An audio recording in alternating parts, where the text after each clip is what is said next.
নমস্কার সবাইকে, সুমন হ্যান্ডলুমের তরফ থেকে আজকে চলে এসেছে আমাদের নতুন একদম পুজো কালেকশন ব্যাঙ্গালোর পিওর গাজ্জি সিল্কের উপরে। কালার অপশনগুলো প্রত্যেকটা একটু দেখিয়ে দিতে বলবো। পিওর গাজ্জিতে আছে পিওর কন্ট্রাস্ট টোন বাই টোনে। একটা কাপড় আমরা খুলে দেখিয়ে দিচ্ছি, ডিজাইনটা কাপড় শুধু দেখবেন। একটা কাপড় ধরো,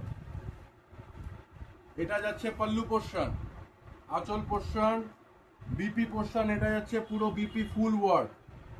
আর কাপড় এটা পিওর টোনে যাচ্ছে, প্রিমিয়ামের উপরে, পিওর ব্যাঙ্গালোর গাজ্জির উপরে। এটা কোনো সেমি না, এটা পিওরে রয়েছে পুরো। কালার অপশন সব পেয়ে যাবেন, ডিজাইনও আমাদের প্রচুর রয়েছে, একের পর এক ভিডিও আমরা দেব। আর স্ক্রিনে দেওয়া নাম্বারে আমাদের সাথে যোগাযোগ করতে পারবেন। যাদের যত পিস লাগবে হোলসেল, আমাদের পুরোটাই হোলসেলের উপরে। স্ক্রিনে দেওয়া নাম্বারে আমাদের সাথে যোগাযোগ করবে। আচ্ছা, এটা মার্কেট প্রাইস কত থাকছে? মার্কেট প্রাইস এটা রয়েছে মিনিমাম আপনার 3000